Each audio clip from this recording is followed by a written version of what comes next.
No.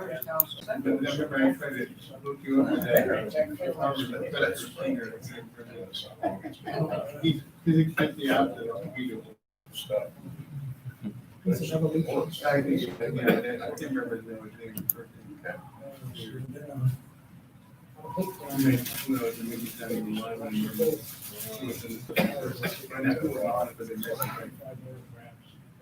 Yeah, it was.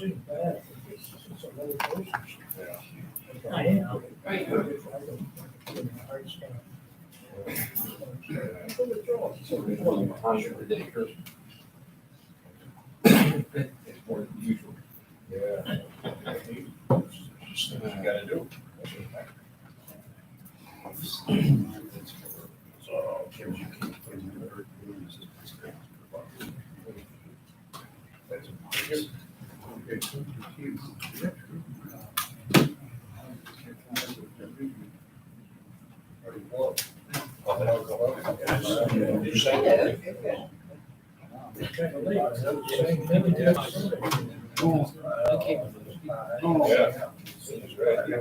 I brought mine, but I got to reach. That's the sentiment that counts. I was trying to check the time and it wouldn't. Oh, wow. Last night. Great. They say it's there.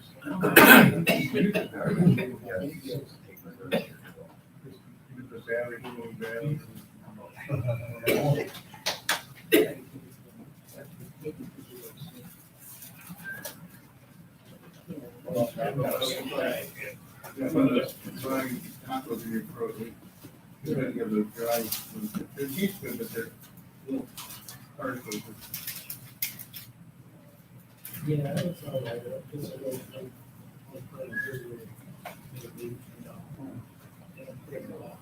Yeah. Now, for a while, I was getting those bigger ones, those burritos when I was getting. For a while, I said, Taco Bell, I haven't done it in a long time. Chicken burritos. Oh, They're about this big. I'll give these to you on Sunday. Oh. For you and. Well, thank you. Appreciate that. Thank you very much. Yeah, either way, that box, take it or leave it. Yeah. Well, yeah, I work hard. It goes off this one. I work hard. And, as long as I write it.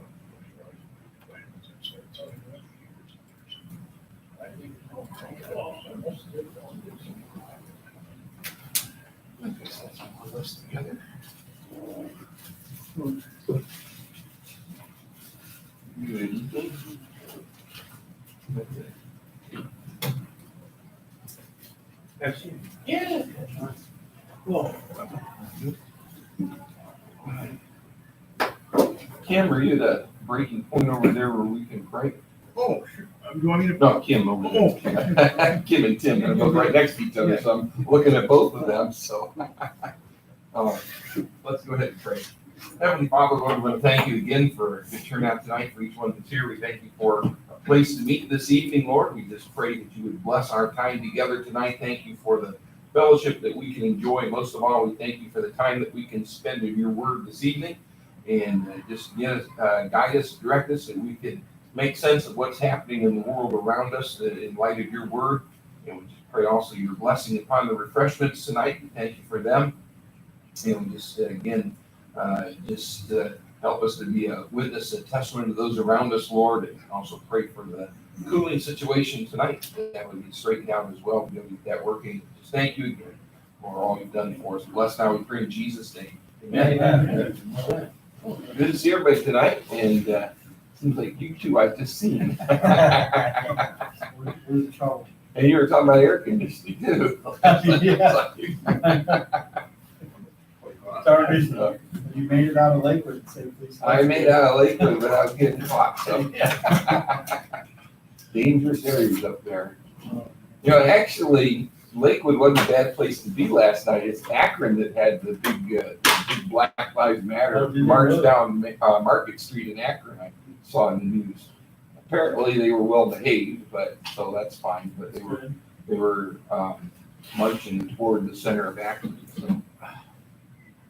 So, How far away you think we are from globalism? well, that's a good question because Every day we're yeah, every day is a little closer. That's true. Jews are starting to leave Europe And America.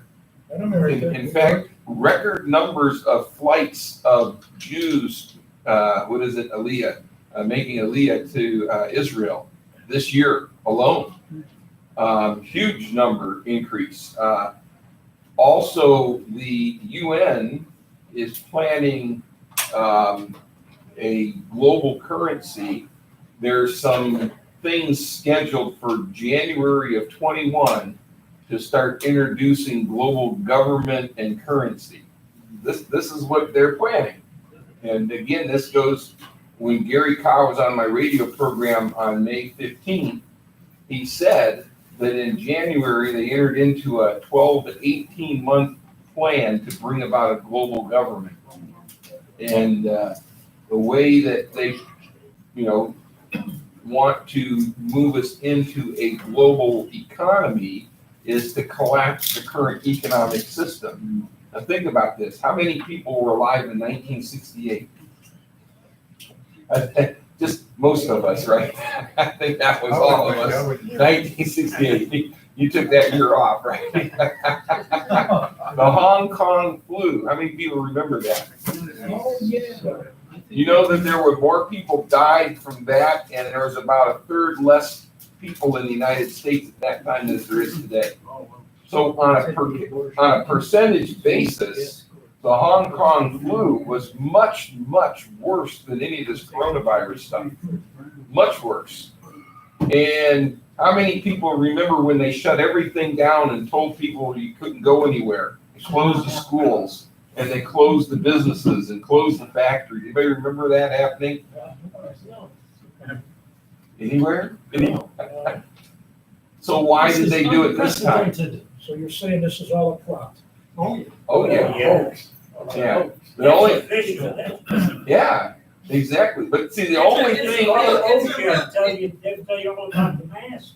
It's a real illness, but Yeah. they're taking Masks advantage will of it. kill you. They've had more people pass out. Uh-huh. Yeah. What do you think is about 5 minutes? Mhm. Well, and here's the thing, the UN had planned a series of things this spring and in the early summer to prepare people to accept the globalization that they were going to start announcing in like January or so, or late fall and into January, into the wintertime.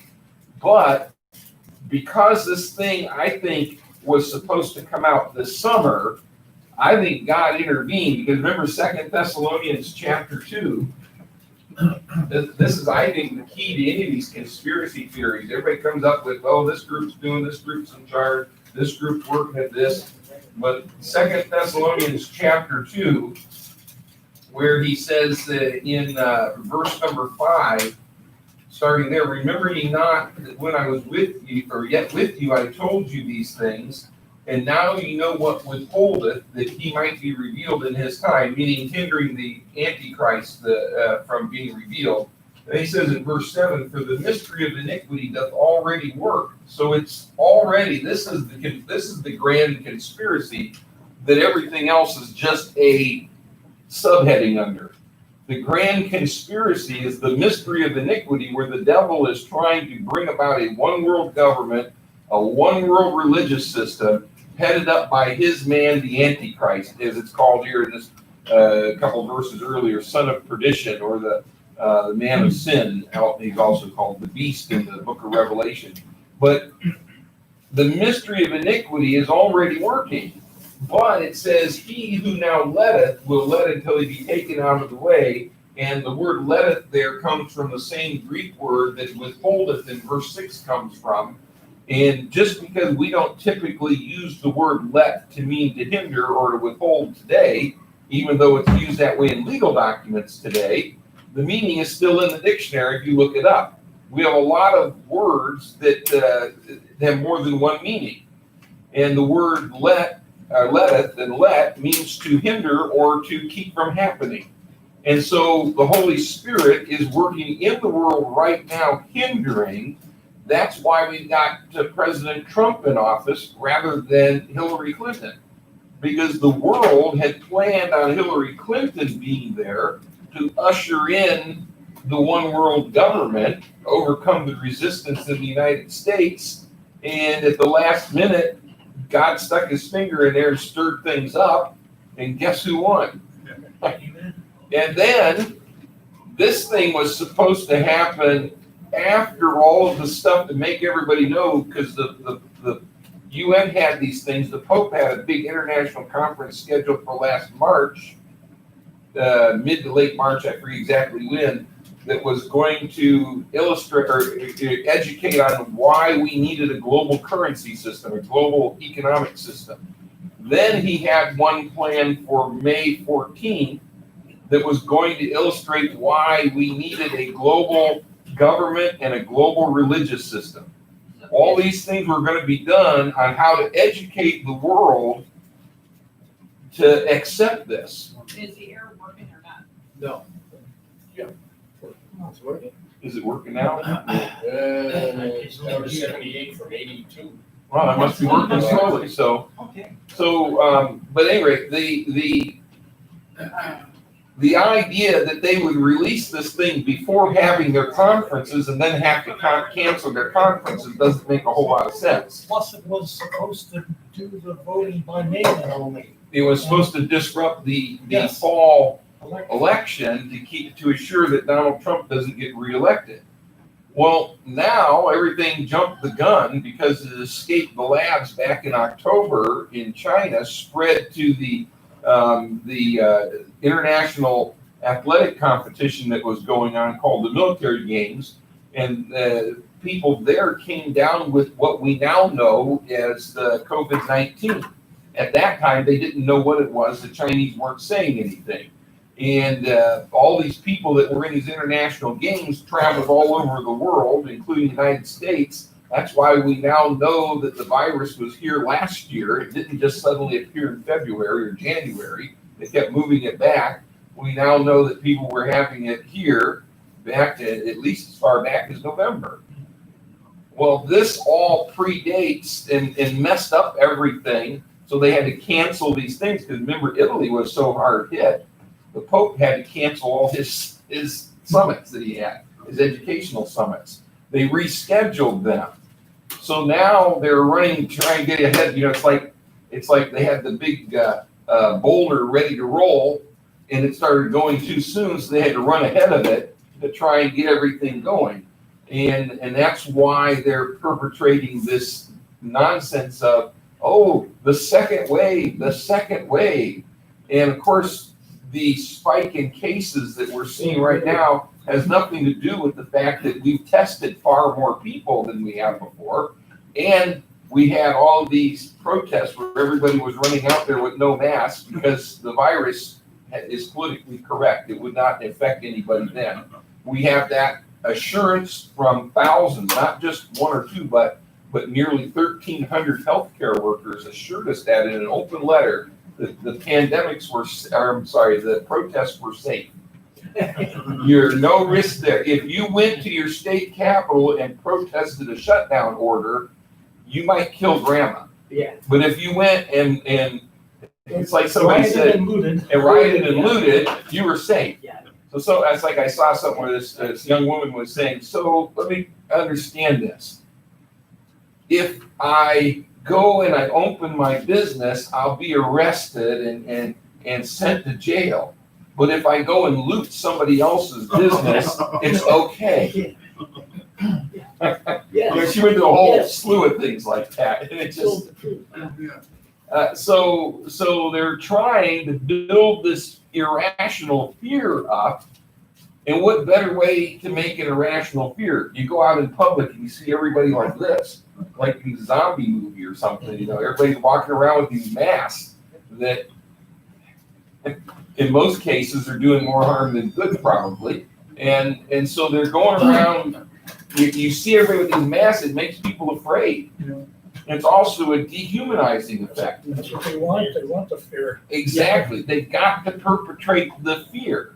They've got to get things going, and they've got to encourage people to get out and do these demonstrations and all that. You know, even, Marx and all of them said that one of the things you got to do is get rid of everybody's history. So what do you see happening with the statues and everything? The whole thing is, we've gone through this before, you've got to demoralize the society, then destabilize the society, bring about the chaos so that you can bring in the normalization, the new normal. So it's all, they're trying to get this back on track. And so that eventually at Davos, that's a conference that they have in Davos every year, a bunch of globalists all get together. That's probably where the plan was launched last January. But they're planning this January 21st, or 2021, to evaluate where we are and what needs to be done to complete their plans.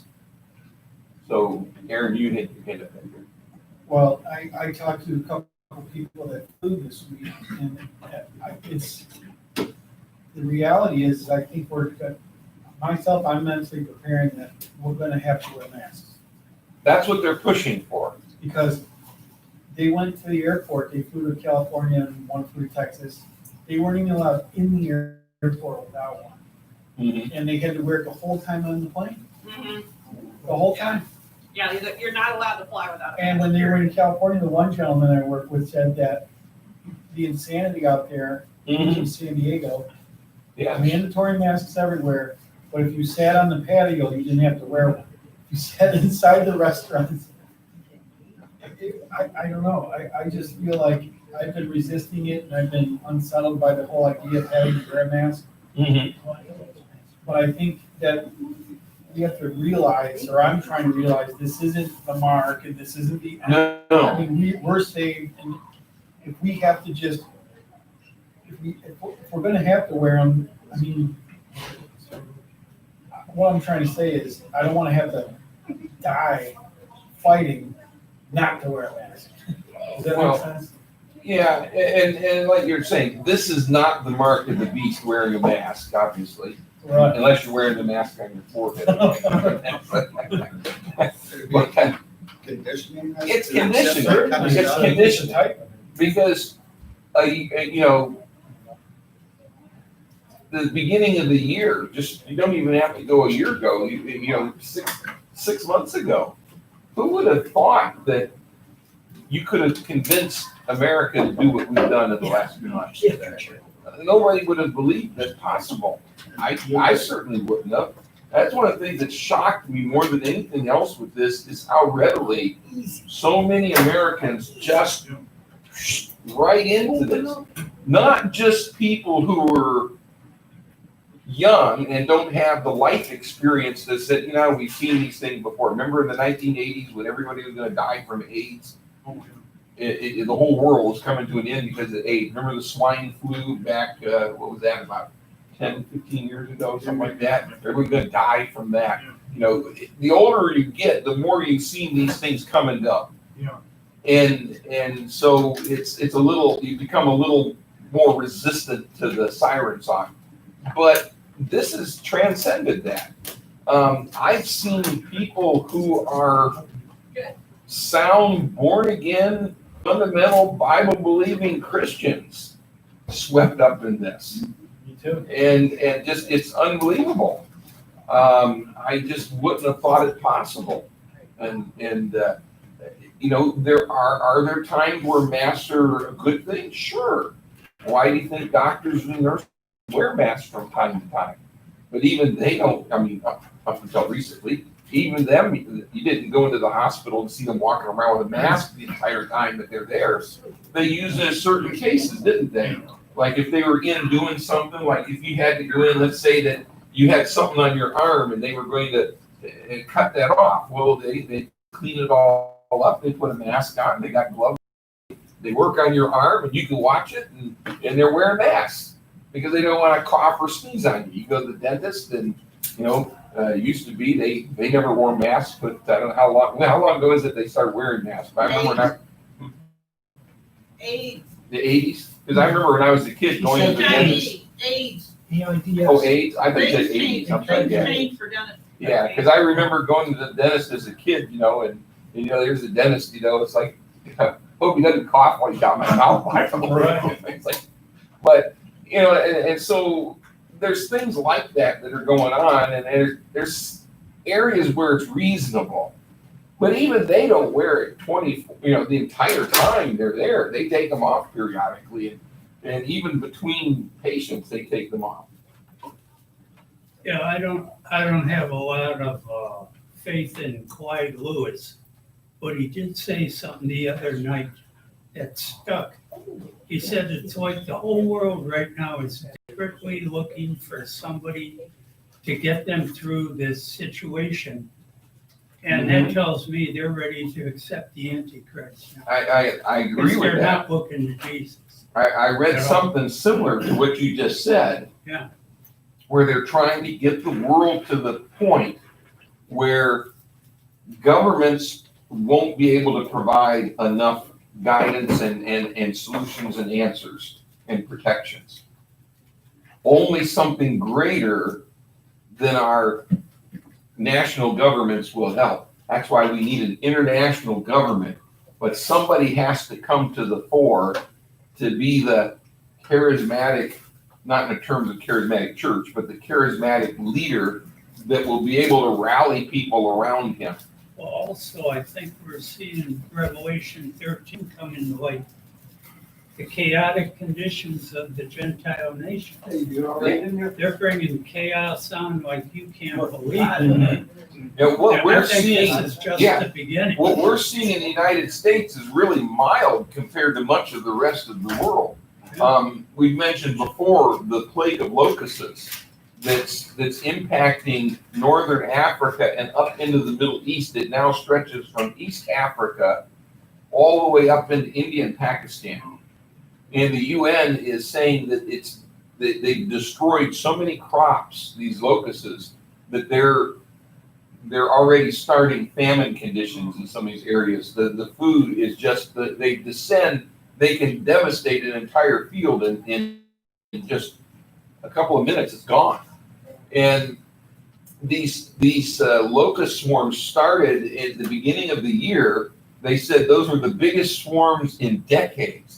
We're now at least fourth wave, and it's thousands of times greater than what we saw at the beginning of the year. Each wave is bigger. Yeah. We've got to keep your eyes up. There's a sandstorm in the Sahara is supposed to come across the Atlantic Ocean. It's here now. Yeah, the dust from the Sahara, it doesn't happen all the time. It does happen occasionally, but you're right. It's already impacting the Gulf Coast area, I believe. And It's up here real quick. so it's You never know what might be in it. well, yeah. I mean, if things can be in the sand, you know, I mean, if it can carry dust, it can carry other stuff. The other thing is volcanic activity, where you get ash that drifts around. You know, have you ever been in an area where you had volcanic ash? I remember I was at Colorado State University when Mount St. Helens exploded, and I went out into the parking lot. I could write my name in the volcanic ash on my car. Now, Mount St. Helens is in Washington State. I was in Fort Collins, Colorado. That's a pretty good distance. And I had enough ash that I could literally write my name in the dust. I mean, it wasn't real thick, but it was enough that, you know, there it was. They're using that ash to make emeralds. To make what? Jewels. Green, usually they're usually green. I think they also do blue Mm-hmm. gems Yeah. by crushing them and so forth. Yeah, the compressing it, yeah. Has DeWine come out and said that he's gonna do mandatory masks? He's not said that yet, but I won't be surprised to hear him say that. Oh, now, in all fairness, I do have to credit DeWine for something. He did do something good this past week. Kept the churches open. Well, yeah, He wanted that. he's tried to close them, but he knew he couldn't get away with it. No, let me find. I just had it on here. Where's it at? There it is. Nope, that's not it. I just had it here. There it is. he signed House Bill 164 into law. This is the Student Religious Liberties Act. And this is good because I remember Kim and I knew a young lady who, this was around about 1990, around that time frame. She was going to Akron U, and in her English class, she was supposed to write a paper about somebody that impacted her life in a major way. So she wrote a paper about how Jesus impacted her life as her savior. The professor said, oh, even though we said you can write about anybody, historical figure, somebody who's alive today, doesn't matter. He gave no restrictions. He said, you can't write that. He said, if you do, I'll give you a failing grade, even if you do a good job. You'll get a failing grade. What school? That was Akron U. My daughter went to Kent State, and it must be the most ungodly school around here, because she don't believe in God. The whole family does, everybody does, but she says that there is no. Yeah, there's God, but she don't believe in Jesus. there's professors there that wait for students to come in to take away their faith. Yeah. But this bill that was signed into law protects prayer and religious expression in public schools, and it would include like Akron U and all that. And had this law been in effect when she wrote that paper, the professor could not have done that legally. Doesn't mean he wouldn't have tried, but it just means legally under the law, if a student wants to write a paper about how Jesus Christ has impacted their life, they can do it now. And this also, if a school, this reinforces the things that if a school allows secular groups to meet, they can't refuse Bible groups to meet amongst the students and use school properties. They cannot censor or stop religious speech in public schools in Ohio under this law, basically. And I'm sure there's some other things in it, and you know, but this is a good thing that this was passed. So that's a praise right there. But then my dad used to always say a stop clock is right at least twice a day. So So he's got his two good things. Will there be any more? well, he sent a thing urging them to locate the Space Force headquarters at Wright-Patterson Air Force Base, which I think is a good thing because much of its function is drawn from what's already at Wright-Patterson. Well, I was gonna say, when you're talking about these things, did they ever pass that Pastors Protection Act? Or are they No. still working on it? They effectively killed it in committee. Oh, I didn't know that. No, it's been, that kind of been dead for a long time. Does that mean it'll ever come back? Hard to He's a say. new sponsor. Yeah, and it probably won't be doing anything until we get to the next, until after January, or after the next legislature sets in. I mean, they just passed a lot of, I mean, I don't say it's on hatred or anything, but they passed a lot of protect, gays and the workplace. They should protect the pastors in their churches. And the legislation that Tim was talking about is, it really should be the Pastor Church Protection Act, because what it does is it protects the religious integrity and freedom of churches and pastors and religious institutions and all that.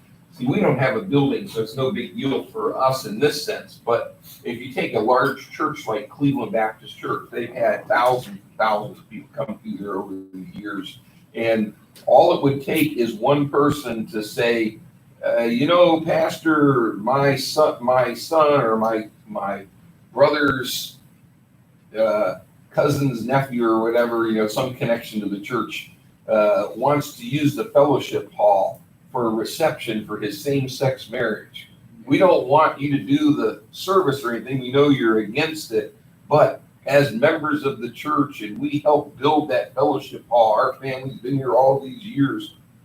We think that just allow us to use that fellowship hall so our family member can have this celebration.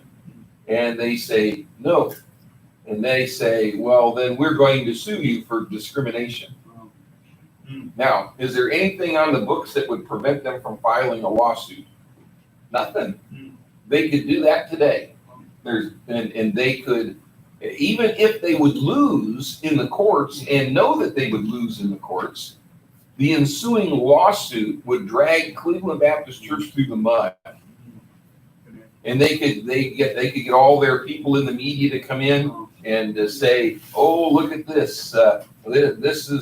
This church discriminates. Look at how horrible they are," and all this stuff. Then Cleveland Baptist Church has to devote time and energy and money to counter all of this, Here, we can scoot up. defend themselves in court. That- Yeah, I can move down a little bit more here.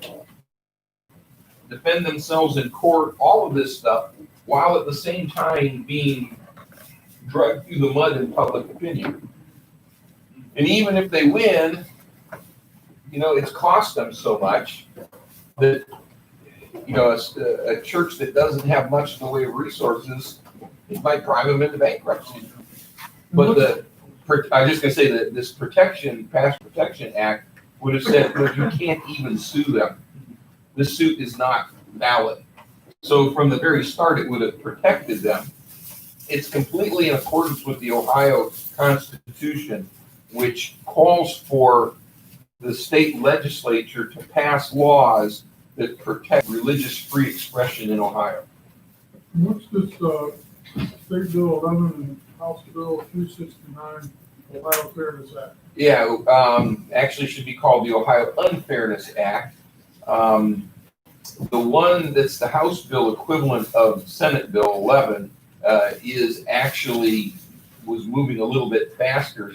Both of them, the purpose of them is to say that, it goes on in Cuyahoga County where they passed that thing in the Cuyahoga County that says any public restroom in Cuyahoga County can't be restricted to just men or just women. If somebody says, "I feel like I'm a woman," a man can go into the women's restroom, or vice versa. Same thing with public schools and the churches and pools, fitness centers, locker rooms, all these sorts of things. This is they call it a sexual orientation gender identity law. Where supposedly it removes all the bias and all of the lack of freedom that people have to choose whatever restroom or locker room they want to use or whatever. And this will be enshrined in the state level, what they're doing in Cuyahoga County on the county level. Is it far from being passed? Right now it is. The Senate bill is sort of languishing in committee. The sponsor there is a state senator from Lakewood who used to be a representative from Lakewood, Nikki, I can't think of her last name. Antonio or something. Yeah, Pastor Lutz knows her. Yeah, they get along. They're very well. good friends. No, he actually contacted her because at the time that was the representative for some issue with the church there. And she sponsored it every session when she was in the House. Now that she's in the Senate, she brought it up again. And it's sort of sitting in the committee, not going anywhere. The House bill was kind of a shocker because they managed to get a relatively he is new, and a young guy who was supposed to be a conservative Republican to sign on with a liberal Democrat to co-sponsor this bill in the House. That's essentially the same thing as what Nikki Antonio has brought up time and time again and currently has in the Senate. So it's essentially the same two Senate and House version of the same thing. I'm in the process of writing a letter to Pastor Robert Jeffries. Mm-hmm. He's on 1220. Right, out in Texas. Yeah, he's really good. I like him. I heard him on the program about 4 or 5 days ago say he is not allowed to speak to mention his, to push his beliefs. I mean, he can say what he thinks about certain things, but he can't push it, you know what I mean? Mm-hmm. Try to get other people to, like anti-abortion or anything like that. So I'm writing a letter advising him to check Pastor Sanders out because Jeffers was saying he doesn't want to lose his tax exemption. I'm telling him that's somehow related to Lyndon Johnson. when he was a congressman in Texas. Preachers in Texas didn't like him, they'd say bad things about him, and he pushed a law through Congress that you couldn't say anything negative. Anyway, Pastor Sanders is always talking about politics on his program. Oh, yeah. It's a major We do on part of ours, his too. program. I thought you gotta check out Pastor Sanders, and maybe you ought to go 501c3 in the United States. Might not, if you've done it earlier, we might not have same-sex sodomy laws, Oh, same shower, yeah. male Well- and female, and the 10 Commandments being banned from public places and so on and so forth. Yeah, and see, a lot of these guys, they don't understand some of those things, because see that Johnson Amendment, there's no church that's ever been charged with violating that. There's, I think, what's his name, the wall builders in the street, David Barton. I heard him say that there's like 300 and some churches out there who are purposely violating the Johnson Act or amendment. And they're sending this information to the IRS constantly saying, hey, we're in violation of the Johnson Act. Are you going to take away our tax exempt status? Hey, look at this. The IRS right now, well, let's put it this way. First off, the Trump administration has said nobody's going to be prosecuted under the Johnson Amendment. Because didn't he issue an executive order shortly after he got into office? So right now, the Johnson Amendment is essentially dead. Even though it's not been officially rescinded, the Justice Department is not going to prosecute under presidential orders. Yes, but if there's a change to other leadership, then it could come But into prior to Yeah. President Trump issuing that executive order, these people have been trying to push the issue, because there's a group of churches, the reason they're doing this is they want to push the issue, force the IRS to penalize them, so that they can file a lawsuit because they want to take it to the Supreme Court. This is why the government is not prosecuting anybody under the Johnson Amendment, because they've got 35,000 or whatever, just pulling that number out of the air, churches across the country deathly afraid of violating, like Pastor Jeffers, of violating the Johnson Amendment and losing their tax exempt status. So they'll let 35 or 350 churches blatantly, thumb their nose at the IRS and say, look at what we're doing. Are you going to prosecute us? Because the last thing they want is to go to court and have the courts overturn it as unconstitutional, and then have all the churches say, well, I guess we can't talk about politics. So when you're looking at it, 501c3 or not, there's no church that's in danger of being prosecuted and losing their tax exempt status right now. We're talking about politics, but they use it as a big boogeyman. And then these pastors are scared of losing their tax exempt status when nobody ever has. And so even if Pastor Sanders, I know this would be like anathema to his ears, but I just say for sake of example, if Pastor Sanders suddenly said, we're a registered 501c3 church, everybody would think, what happened to him? He just lost his mind. But I'm just saying it for the sake of argument. If he suddenly said that, but yet kept doing his program just exactly how he's doing it today, he really has very little to worry about. Okay, do you see what I'm saying?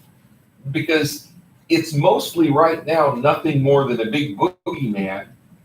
They're not going to prosecute a church that might take them to court. It almost might be worth it if Trump instructed the DOJ to have one test case, just one test case, took it through court and force it to be ruled unconstitutional. Yeah, but like I said, there's like 300 and some churches out there who are wanting this test case, and they have been flaunting this for a number of years now, predating Trump. During the Obama administration, they were flaunting this because they wanted to have the IRS take away their tax exempt status so that they could take this to court. So like and regardless of the should you or shouldn't you be a 501c3, fact of the matter is there's a lot of churches out there that are.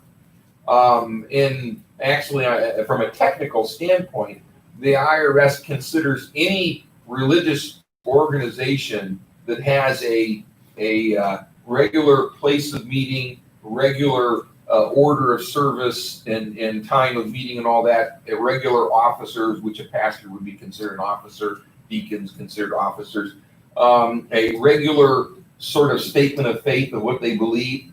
Under the IRS rules, you are, whether you want to be or not, a 501c3 organization. You're just not a registered one. So that's where the IRS basically treats all churches, whether they're registered or not. But that's a whole, another area too. What I'm getting at is the left wants to use anything it can to silence churches.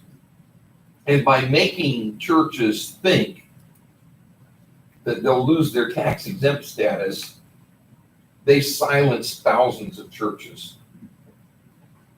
I mean, they're afraid of nothing or of something that's never happened, and at least currently probably won't. Globalism's going to bring a one world religion. Oh yeah. What are they going to do then? Well, they'll do what they're doing in China. They'll start busting up the churches. Where are we going to meet? What are the Basement? out in the woods? We're not going to The end of our cul-de-sac. the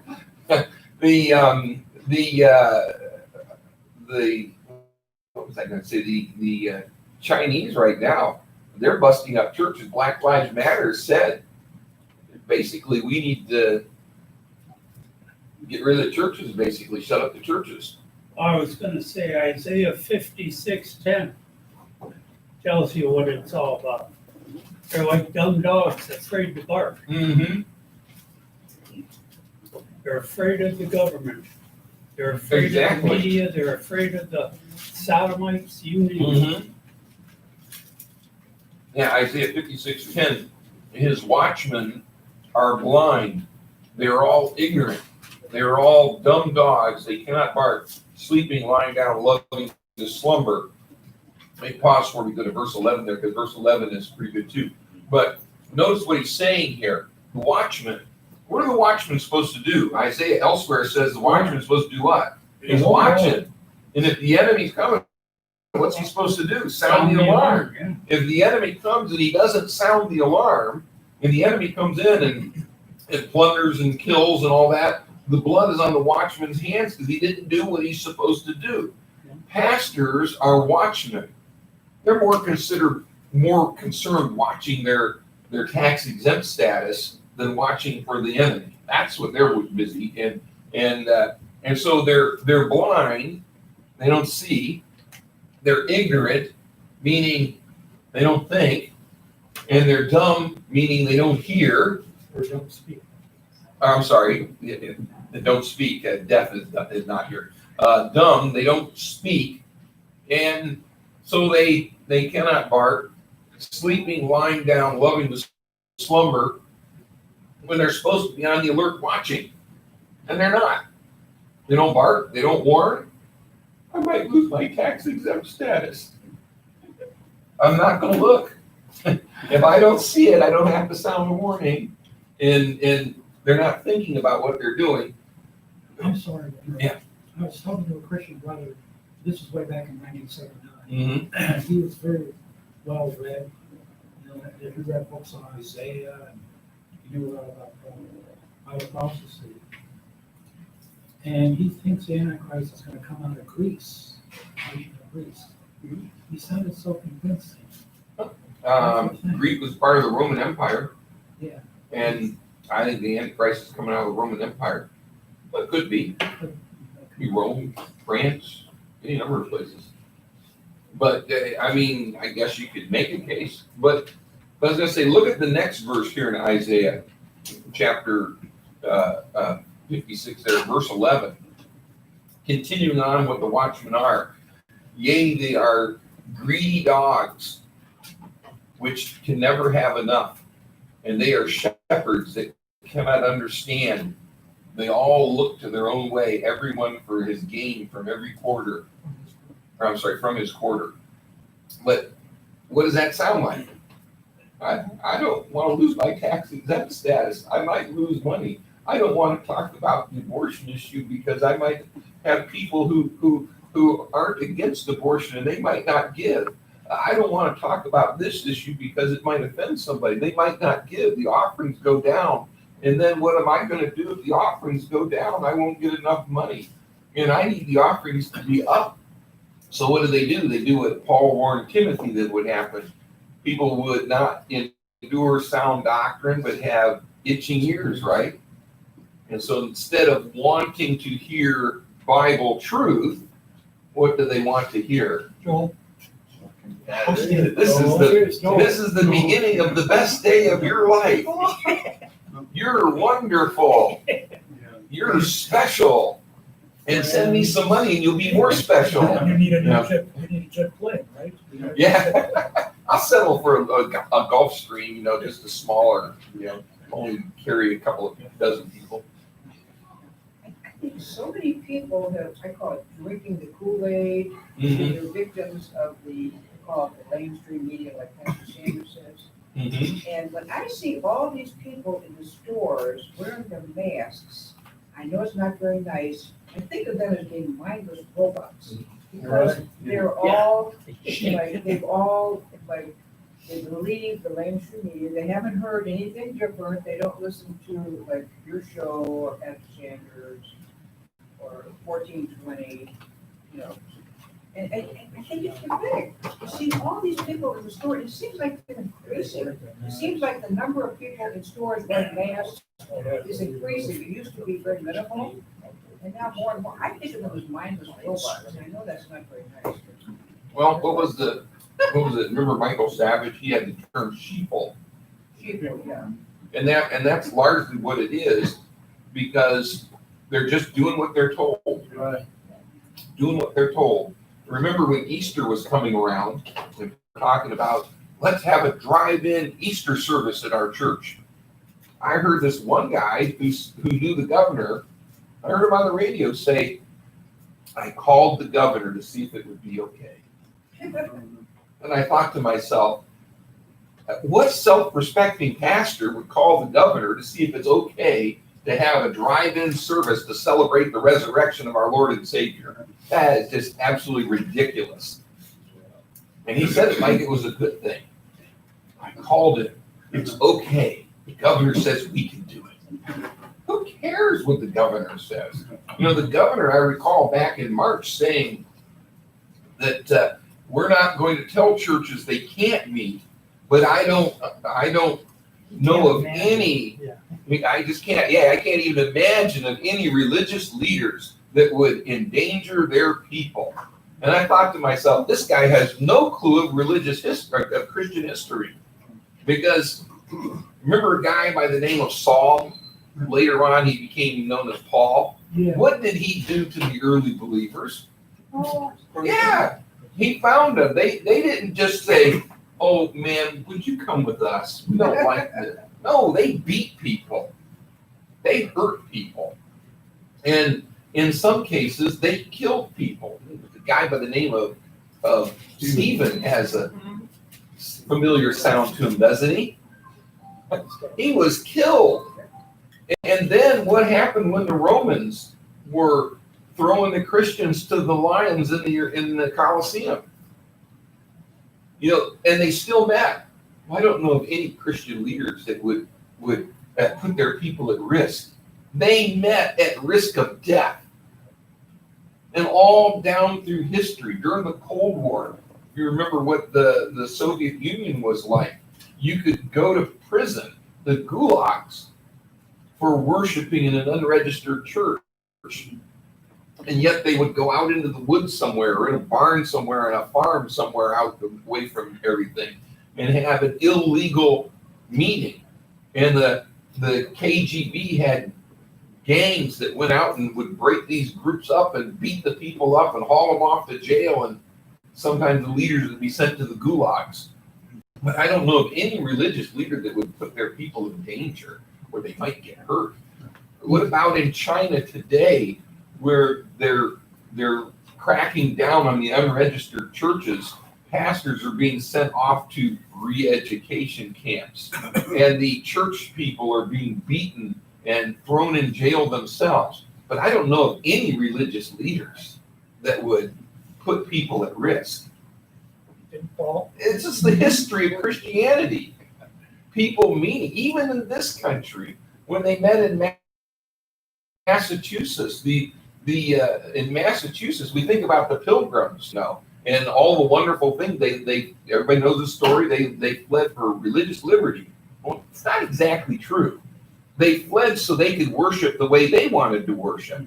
But when they got here in Massachusetts, in Massachusetts, in the early days of the colony, you could only worship according to the way the state or the official church of the colony, which was the Congregational Church, said you could worship. You know how Rhode Island got its start?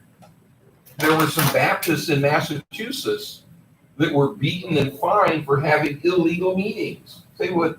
You mean the descendants of the Pilgrims did that? They sure did. There were people killed on the Boston Commons. They were literally killed because they worshiped outside of the Congregational Church in the in the Americas. This is before the United States. And so people were exiled from Massachusetts to the wilderness of what became Rhode Island. Rhode Island was founded by Roger Williams, who there's still debate on whether or not he was an actual Baptist, but he was certainly Baptistic. But certainly Dr. John Clark and the people who came with him were Baptists. And the church that Williams founded in Providence was a Baptist church. And the church that Clark founded in the wilderness as they headed into Rhode Island was a Baptist church. And so Rhode Island was founded as a Baptist colony. They sent Williams over to England to get a charter so they could be an official colony and rule themselves as a colony. And one of the things that they specifically put in was that people could worship according to their conscience. They were Baptists, but they were willing to allow Congregationalists to worship in a Congregationalist church. They were willing to allow Church of England to worship in a Church of England fashion. They were willing to allow Jews to worship in a synagogue. This was unheard of in colonies at the time. This is the basis for why we have the First Amendment in the Constitution today. That it's the descendant of those people that gave us the First Amendment. They fought for that. They're gonna do away with that too. Well, exactly. But see, that's the thing. They need to bring the United States to its knees economically. They need to bring the civil society to its knees. What do you think the whole purpose of defund and get rid of the police is? What happens when you get rid of the police? New York City, where they're telling the police to stand down, their murder rate has skyrocketed in the last month or two. What's the latest with the experiment in Seattle? Well, I heard at one point even the mayor, who was talking about it being kind of like a big party, was saying we need to break it up. But I haven't seen anything that they've actually done it. But they've got rapes going on in there. There's people who've been killed in there. Yeah, shootings. There's people being beaten up in there. You can see the videos.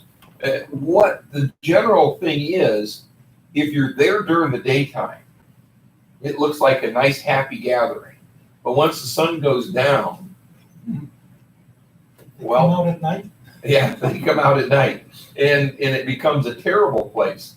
And the police have a difficult time getting in there, so it's hard for them to respond to anything in there. This is supposed to be a group of bikers for Trump, that are going to come in on the 4th of July and break up. Yeah, Bikers for Trump and the Hells Angels said that they were going to do that. And they're tough. And this is, mayor and governor are so, just allowing it, that they're going to come in So have you heard any more about that? I read a couple articles Yeah. that these bikers for Trump, huge numbers. Yeah, Very, I've very- not seen anything more recently related to that. There's a huge biker festival gathering or whatever in Sturgis. What is that? North Dakota, right? South Dakota. Yeah, South Dakota. Have you been there? I know my father-in-law's been there too. It's a huge thing. I mean, it's just absolutely incredible how many people come in there. Antifa threatened to come in and stir it up and stir up trouble there. They changed their mind. They changed their mind. I'd like to see that. They changed their mind. Oh. But, you know, the whole thing that's going on over there, one of the things that's becoming apparent, if you look at, first thing that they did, the people who believe in no borders, they put up borders.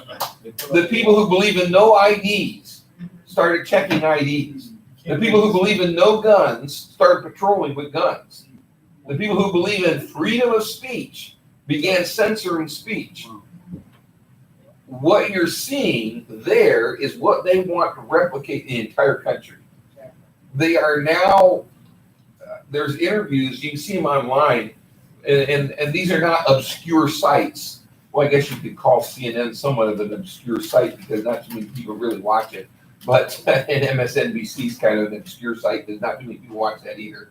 But there's interviews on some of these things where they're telling they are going to move from the cities out into the suburbs. They're going to start attacking people where they live because people are avoiding the cities. So they're saying, oh, we're going to go out into the suburbs. We're going to follow them to their suburbs. They're not going to be safe anywhere. Is that why the Democrats want to take their guns? Yep. But it's all part of the demoralization and destabilization of society so that you can bring it to the point of chaos.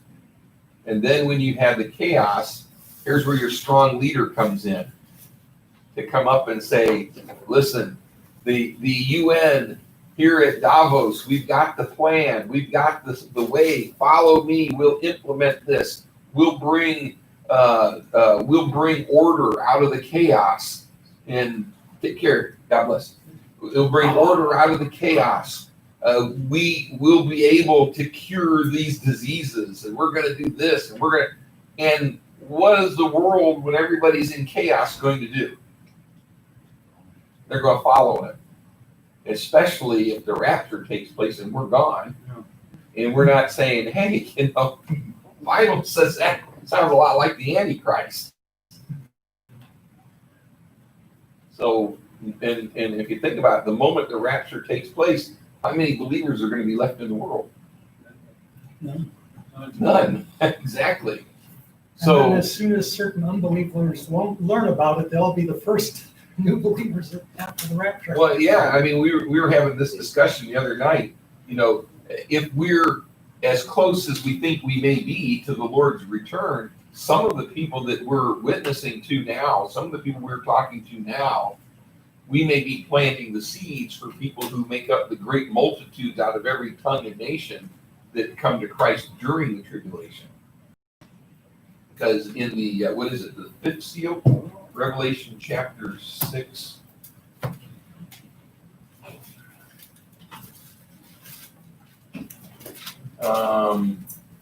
The fifth seal, Revelation chapter 6, verse 9. This is after the four horsemen of Revelation and all that. It says in Revelation chapter 6, verse 9, and when he had opened the fifth seal, I saw under the altar the souls of them that were slain for the word of God and for the testimony which they held. And they cried with a loud voice, saying, How long, O Lord, holy and true, dost thou not judge and avenge our blood on them that dwell on the earth? And white robes were given unto every one of them. And it was said unto them that they should rest yet for a little season until their fellow servants also and their brethren that should be killed as they were should be fulfilled. So here's a number of people right there. And then when you go into chapter 7 and you see the sealing of the 144,000, 12,000 out of the tribes of Israel. In verse 9, then it says, and after this I beheld, and lo, a great multitude, which no man could number, of all nations and kindreds and people and tongues, stood before the throne, and before the Lamb, clothed with white robes and palms in their hands, and cried with a loud voice, saying, the salvation to our God which sitteth upon the throne, and unto the angels. Or I'm sorry, and unto the Lamb. I look down to the next line. And all the angels, that's what I look down to. And all the angels stood round about the throne and about the elders of the four beasts, and fell before the throne on their faces and worshiped God, saying, Amen, blessing and glory and wisdom and thanksgiving and honor and power and might be unto our God forever and ever. And then, Amen. And then John is there, and it says in verse 13, when the elders answered, saying unto me, what are these which are arrayed in white robes, and whence came they? And I said unto him, Sir, thou knowest. And he said to me, these are they which came out of great tribulation, and have washed their robes and made them white in the blood of the Lamb. And so this is interesting. When you see people coming to Christ during the tribulation, and a great multitude. Great tribulation, I believe, is the second half of the tribulation. And so we have, those two spots right there alone, numbers of people coming to Christ. So we may be witnessing to those people today, planting the seeds that when after the tribulation, after the rapture, you're going to have the two witnesses appear in Jerusalem, remember? And they're going to be proclaiming God's word. And in addition to that, then you have the 144,000 that are sealed of God. So God is going to begin working through those means to reach people, but we're going to leave behind our Bibles A couple of angels. and some angels that are going to circulate around proclaiming. So God's not going to be left without a witness. It's just that right now it pleased God, by the the foolishness of preaching, basically by using us. It pleases God right now to use us to proclaim the message. And there's coming a time where we won't be here. So what do we leave behind? The Jews are getting ready for the third temple. Many of them believe that God's actually going to bring it down from heaven, all fully built and constructed, and set it right down there. I posted a video on Facebook last night I found where a guy actually videoed a rabbi training some young men in the temple sacrifice process. And they were wearing robes that are designed according to what the Bible says in the Old Testament. And they were going through the motions. They didn't actually sacrifice a lamb or anything. But they went through the things of washing their hands and feet, how they're supposed to do it, and then how they had a special container to catch the blood from the lamb when they kill it, and then how it's supposed to be poured out at the altar, not thrown.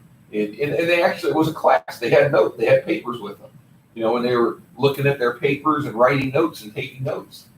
You're talking about the temple coming down from heaven. You're talking about the Millennium Temple, aren't you? Well, no, the Jewish people believe that the third temple, where they're going to, this would be what we look at as the third temple. They believe some believe it's going to come down from God out of heaven. Not all of them believe that. Some believe, like, what is it, the Temple Mount Faithful group, they have plans and materials. They want to rebuild it. The stones cut. Yeah. So you got one group that thinks it's going to come down pre-made, and another group that thinks God's going to open the door so we can go and build it. But whatever the case is, they're going to need priests to carry out the priestly duties, the Levitical priesthood. And they've identified some that through various means to know. It's interesting, out of all the tribes, the 12 tribes, the different tribes, that the one that you can most be certain of who is a descendant of is the tribe of Levi. And So they're able to identify young men who can serve as priests. And they're actually training them. And that's what this video was. Somebody went up and he was actually doing a thing to show people that actual training session. They were on a rooftop of a building in Jerusalem and they were going through everything, and they had everything set up and showed how now you have to stand over here. It's like the rabbi said, when you're doing this, he says, now see the Holy of Holies will be over here.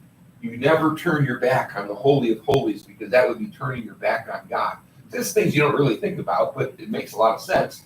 So he said, so you have to stand at an angle so that when you kill the lamb, you're at an angle. You're not with your back toward God. And then when you come around with the blood, you have to be careful that you don't go this way, but you go this way so you don't turn your back on God. It was just kind of interesting watching that. You know, what's interesting too is the story of the red heifer. You know, they don't eat the red heifer, but to have it, you know, we know that it symbolizes Jesus, the red heifer, but they still got to cleanse. Right, so they can cleanse them, purify them. They're still gonna get a red heifer. Yeah, and you know, First it's time in 700 years or something like that. yeah, and it's got to be pure, because the ones that they've had in more recent days, as it's grown older, it's started to develop like a white spot or something, and so it's no longer a pure red heifer. So all of this stuff is all coming together. It really is amazing, and like I said, it's just kind of watching them, like, well, what if this, and how do we do this? You know, it was an actual class, and it's just kind of interesting seeing it. I mean, they're taking it seriously. They're doing this because they really believe that these young men are going to go into that third temple and do this for real. That's it. It says that every true Jew will be back at the time too. Jews are coming back in droves. Was it you that mentioned that, I think? Yeah. Doesn't it say somewhere in the Bible that it'll be celebrated more with the Jews returning this time? Every true Jew will return to Israel. It'll be celebrated more this time than it was with the Exodus from Egypt. Because it says somewhere in the Bible, not one will be left, not one Jew will be left. I'm trying. Yeah, there's. Let me see if I can find it here. I had an article that.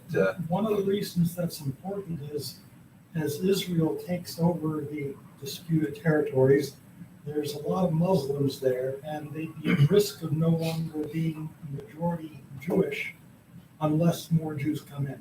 So it's a good thing to bring more Jews in. Yeah.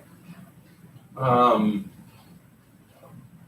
here's an update on the sand from the Sahara Desert that's impacting some of the Gulf states now. Some government agency was put in charge of conserving it, and that's why it's left. They were put in charge of conserving sand, and so That's it's all why it's blowing away now. I don't see that article that one time that I saw. Maybe I would see it pretty quick, but I'm not. There's an article I was looking for that talked about the huge number of Jews that are heading to Israel. All through the Bible, you know, all throughout all these prophets around the preachers that they're saying, keep your eye on Israel. Mhm. Israel's all through, it's all about Israel. Exactly. Keep your eye on the Jews, and keep your eye on Israel, and you're gonna see what's gonna happen. Mhm. Well, and last night I was up at Pastor Lutz's church, North Coast Baptist Church there in Lakewood, and he had to be gone. It's a monthly Bible study you have, right? Monthly men's Bible study. Yeah. So he asked me to sit in for him, and we were talking about the topic of how do we know that we're in the latter part of the last days? What's different now than say 100 years ago when they thought they were in, World War I? They thought was the war to end all wars, and surely the Lord's coming back now. They thought that then. What's between now and then? And one of them is just this thing you brought up, Israel. That's something, Back then, there was no state of Israel. And there were only there were Jews in the land, but not a huge amount. I don't know if I'm off on this, or I'm correct or incorrect, but for the second coming, A, Israel's gotta be a state. B, the Holy Roman Empire's gotta be sort of activated or in place, whatever. Europe, meaning Europe. Russia, the bear and the dragon are in the thing, but America nowhere is mentioned. We're gonna be in the dustbin of history. I mean, you see the way the people rolled over. And that's what's, I don't know if that's what's gonna happen. Well, yeah, people try to find America in there, and I think there's a couple passages where you could read America into it.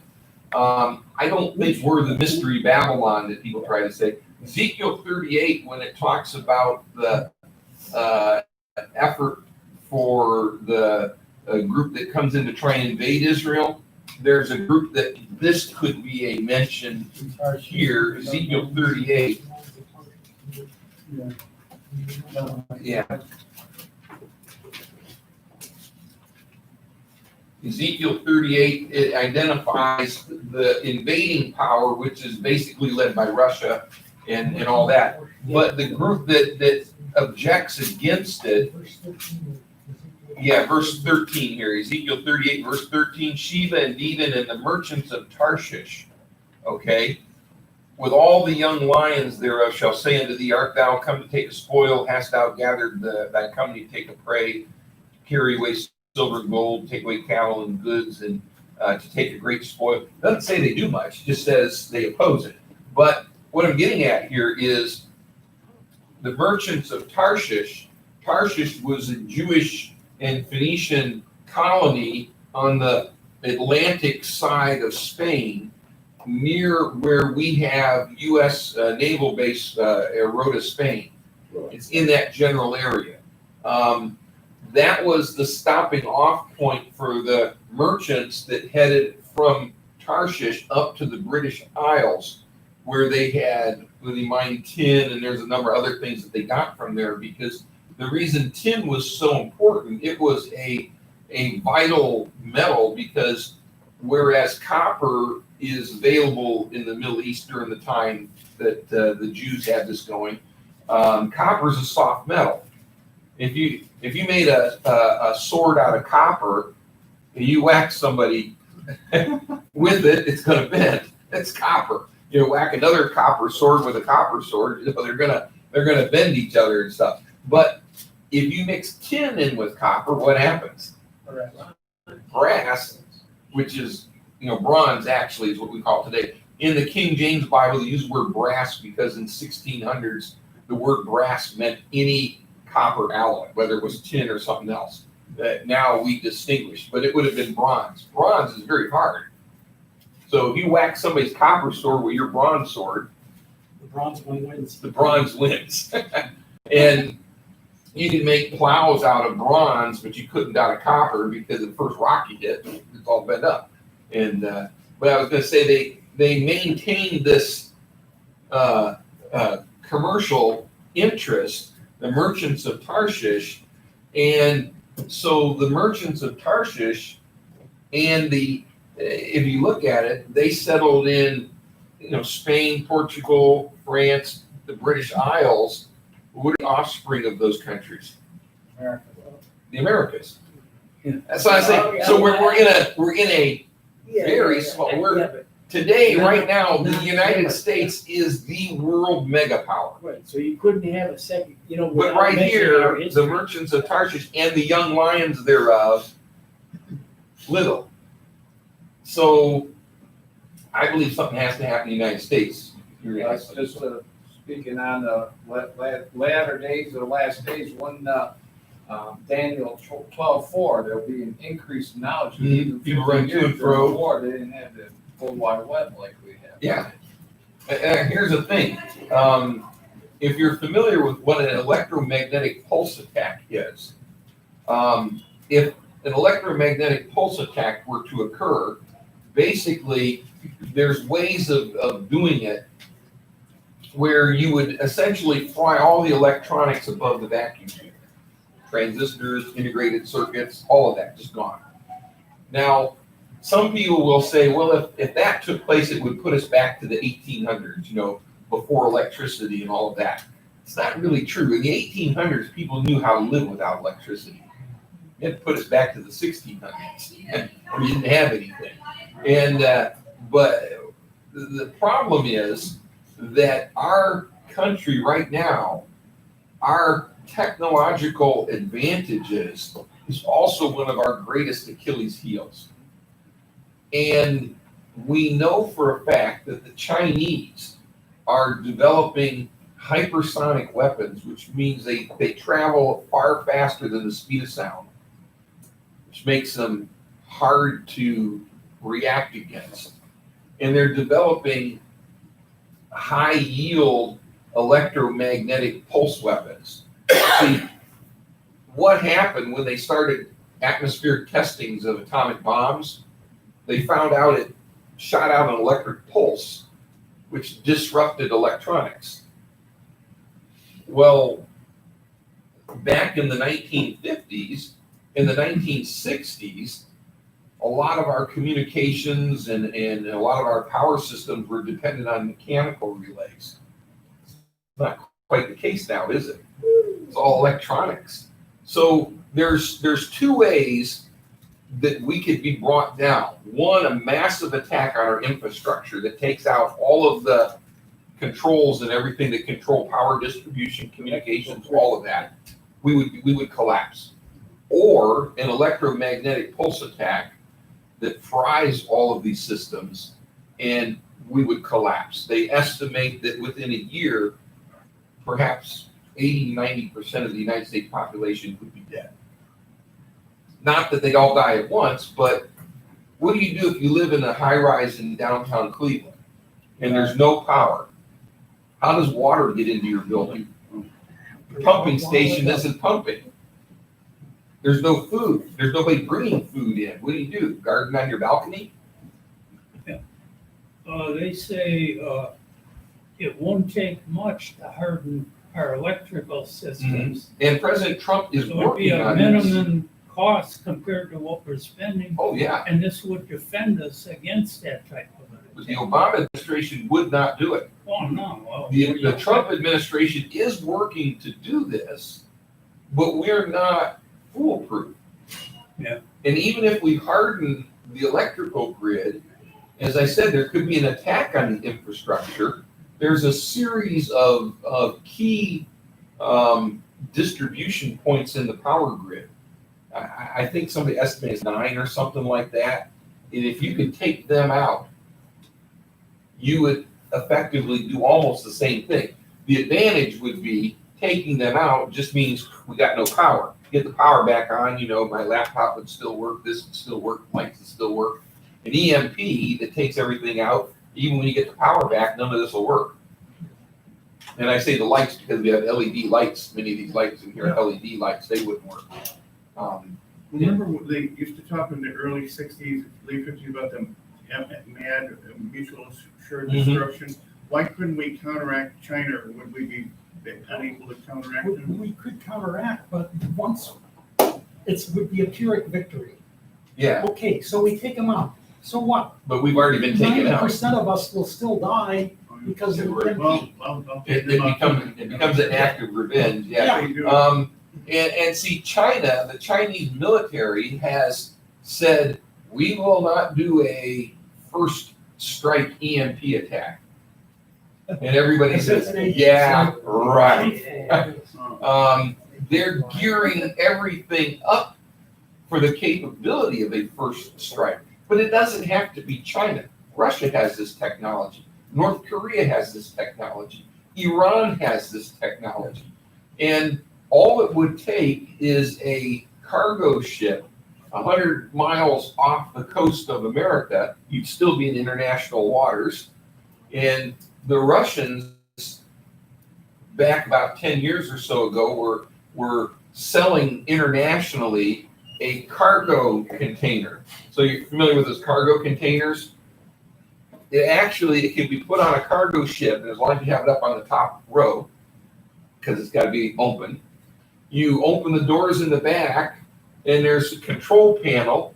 You start to, you put in authentication codes and everything, and that cargo container opens up like this. It's a missile launcher, and you can launch a missile off the back of a cargo ship. How many cargo ships dock in the United States every day? You can't keep track of all of them. It's out 100 miles off from Virginia, just sitting out there. And they open this thing up. And this thing launches, especially if it's hypersonic missile, it'd be here before you even knew it launched. But a conventional missile, it just has to go up, gain some height. You say, well, who would think of doing that? Well, the Iranians have been practicing in the Black Sea, launching missiles off from cargo ships that go up and gain height as quickly as possible and then explode. What might they be thinking about? Take us out faster than a pizza. Take out the whole East Coast. It would have to be a smaller country, because why would Russia? Russia's got subs out there all the time. Mhm. As I said, it doesn't have to be China. It doesn't have to be Russia. Why would they use a It could be Iran. cargo container? Yeah. Would they have Yeah, Iran though. subs? Iran or North Korea. Iran is a very good possibility. Yeah, but Iran don't have world domination. No, but they want to get rid of us. Crazy, China does. Okay, Yeah. they want, That's why they're out to get the world. Right? Mhm. But Iran is like your little finger. What You know, I mean, if to China them it encouraged doesn't Iran? matter. What if China encouraged Iran to do it? Or For North plausible Korea. Everybody can be deniability. a player. Yeah, You know what I mean? I for could- plausible yeah, deniability. How do you know who did it? The Muslims think that until the world is brought to, chaos. Well, that well, this, here, but that's Here's right. here. Yeah. Wait a minute, just in that defense, if you take China right now, Mhm. here, the Christian church or whatever is sort of a pest, Mhm. but it is fundamental Islam that is on the borders, on the Uh-huh. outside of the borders of this place, that is giving China Oh, yeah. their headache. China Absolutely. can't handle it. That's why they're putting the Uyghurs in. And we, camps. here, I'll just say believers or whatever, we're like this, these guys, oh, hey, the government said this, I can't go to church outside or something like that. You think these flipping Islamics would, if they says, hey, don't go to church, you think they would, Yeah. Here's a reason why Iran would do it. Iran is predominantly Shiite. The Shiites are in control of Iran. The Shiites believe that the 12th Imam is waiting for the world to be brought to chaos where it's about to be destroyed. And if we can bring the world to chaos, the 12th Imam will come up out of the well where he's hiding for the past couple, few hundred years. He will come up and then he will lead Iran to victory and save the world, and Iran will sit at the head of the world and rule the world. So the mullahs in Iran believe this. Whether we believe it or not is immaterial. In fact, I heard a guy one time, he was, and this is back in the 90s, he was one of the foremost experts in the United States on occultic and Satanism and crimes. And he was originally from the Columbus area, but he traveled all over the United States investigating and giving seminars on this. And he was talking about these various occultic and Satanist groups and how to recognize their signature and their handiwork in crimes. And he said, you have to understand, it doesn't matter whether or not you believe it. The point is that they believe it. And it's the same thing when looking at this. Iran calls Israel the little Satan. They call us the great Satan. They have sleeper cells in the United States right now that there's actually rumors that they want to trigger some of them because the Iranians right now are involved in a major incursion and buildup. They're in Syria and building up on Israel's northern border. They're wearing Syrian uniforms, Syrian military uniforms. Israel's been making major airstrikes in Syria against some of these Iranian bases and things that are being built up there. And I read an article on this one Israeli site. They were talking about dealing with the past 24 hours of war. And they were talking about, just like in the last day or so, talking about Turkey invading portions of northern Iraq, the Russians here and there and everywhere, and the Iranians coming into Syria, and what's going on in Lebanon, what's going on in the Gaza Strip. India and China are button heads right now. And so they were bringing a bunch of these things up. The Israeli Defense Forces are essentially on war footing right now.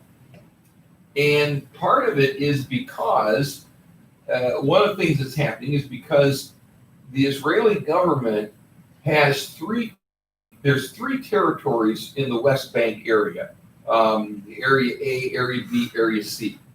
And at least one of them is totally under the control of the Palestinian Authority. Maybe two of them, but one of them is not. And that's the area Israel wants to formally annex in.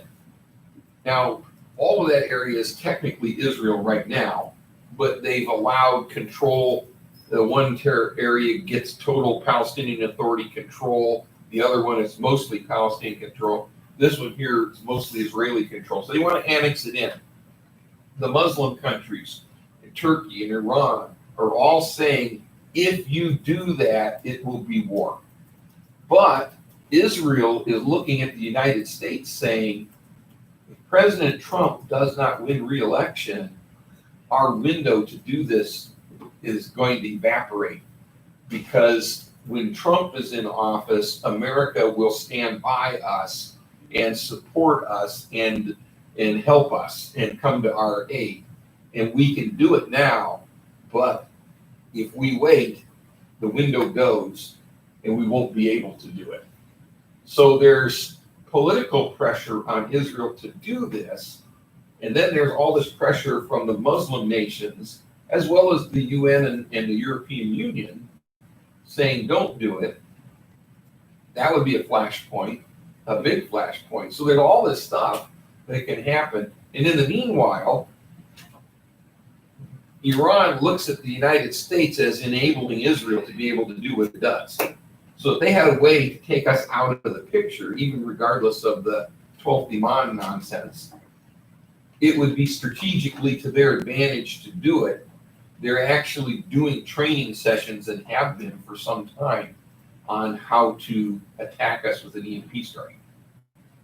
They couldn't invade us. There's no way they can do that. See, just sort of a comment going back, you know, when you started off saying DeWine signed this bill. Oh, yeah. For the Christians. Mhm. It ain't gonna be for the Christians. What you just referred to, your cult, the Zoroaster, and all these occult type Wiccanism and all this other stuff. That's who this bill will protect on the, or encourage on the campuses. It won't be the Christian faith, the believer of the way we know. Yeah. The way Now, we- yeah, Ginter, who sponsored it, he is a born-again Christian. But these people will use it. Yeah. Because see, go back to the old Cold War days. Excuse me. The KGB used our laws, our freedom of speech, our freedom of the press. They used those very things to attack us. So whatever we have as a free society can be used by our enemies against us. And they will, ruthlessly. Because the very same laws that give us freedom of religion, you know, to have, you don't have to be a Catholic, you don't have to be a Methodist, you don't have to be an Anglican, you don't have to be a Congregationalist, you don't have to be a Presbyterian, you don't have to be a Baptist. Those very same laws mean you could be a Muslim, you could be a Hindu, you could be an atheist, you can be whatever you want. So it's a double-edged sword, and But nothing today is stopping the Wiccans and the others from operating on the campuses. they are. But Christians are prevented. So at least this gives us a little bit equal footing. I'll sell you the Brooklyn Bridge. If But you there- think There is a that lot this- of, there, they're gonna do something to protect the Christian faith, I'm giving you the Brooklyn Bridge, okay? It ain't gonna happen. Believe me, they're out for you, okay? I mean, I'm not that's saying my they're not opinion. up for you, but I'm just pointing out that without this law, nothing hinders the others. With this law, at least the Christians can do Those something. laws are Whether or not is, they will. those laws are about as much as. The laws as do that. not enforce themselves.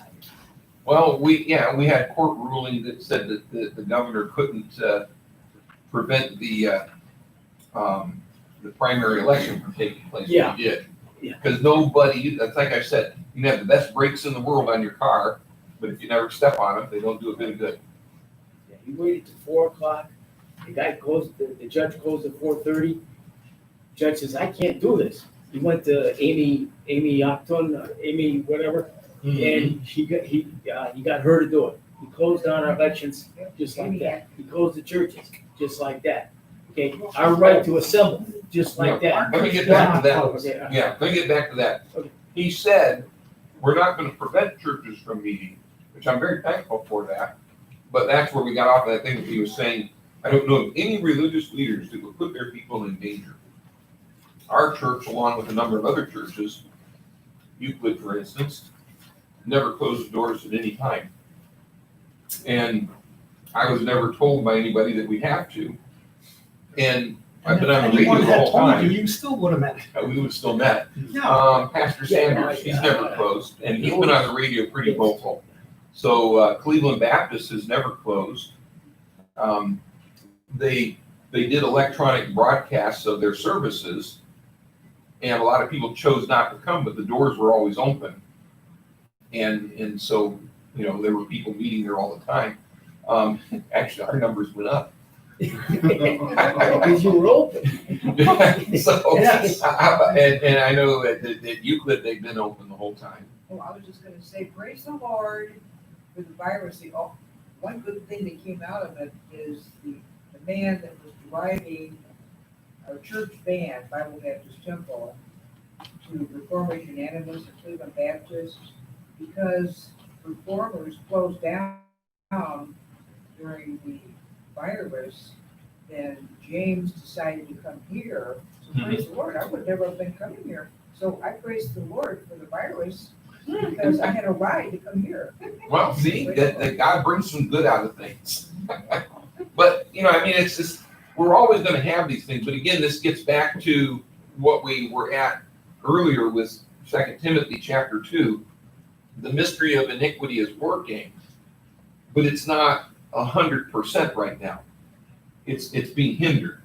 So we're always going to have some ability to do something, but it's always a fight. It's always a challenge. And for every place like the United States, or like here in Ohio, where we've been permitted to keep meeting, you have another place where under penalty of law do you meet. Right here in the United States. 2 Thessalonians, you meant.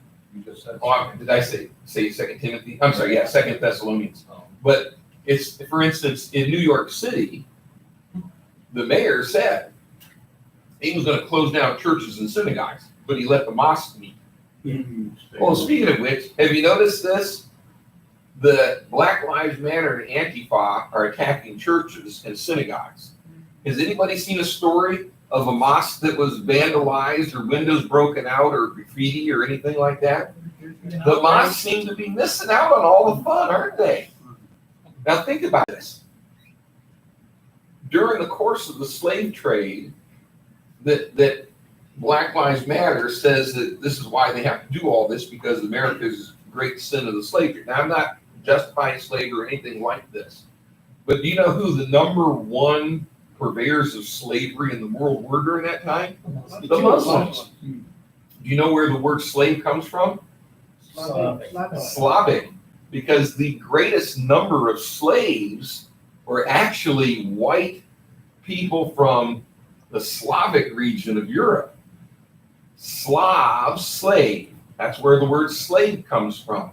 And when they began bringing in Africans, they sent about 11, I'm trying to remember the numbers, about 11 million or so to the New World.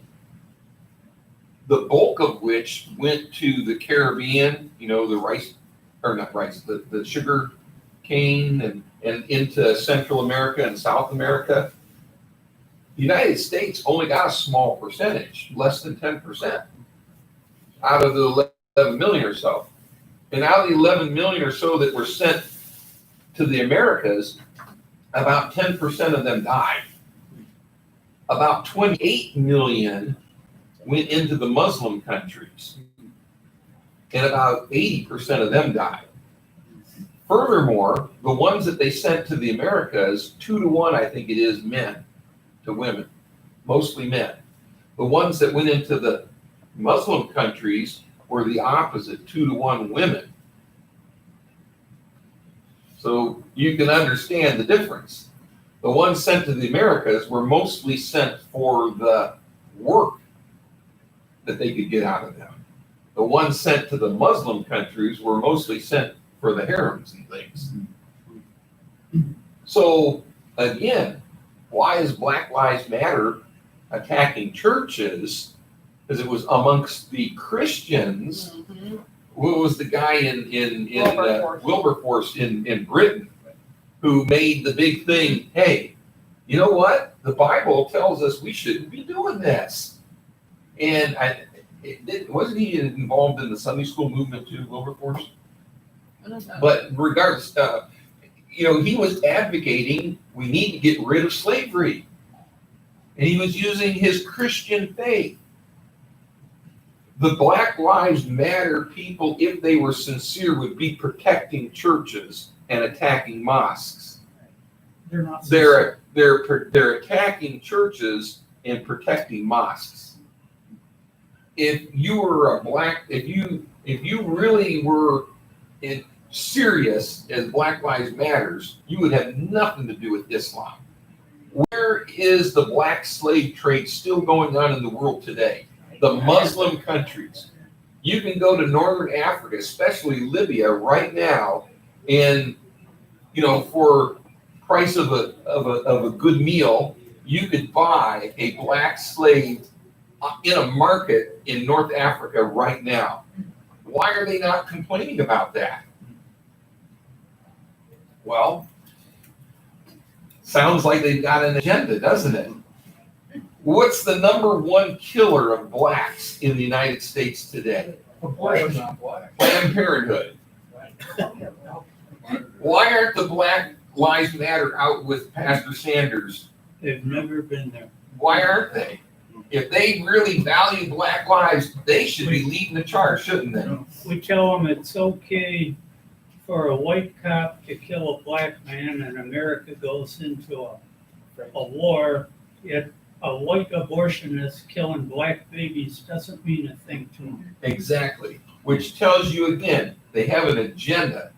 And then if you ignore heart disease and things like that, the next big killer of blacks is other blacks. Look at all these people who were killed in Chicago past weekends. And they're not out protesting that. There's an agenda. It's because Well, they can't blame anyone else for that, so that's why they're not protesting. they're a Marxist organization. Yeah. And they're all about bringing the society down so communism can come in. Somebody put it a good way. He said, all this stuff we've been seeing, we should consider this our 90-day free trial of communism. And then remember how to vote in the fall. Do we want more of the same, or do we want something better?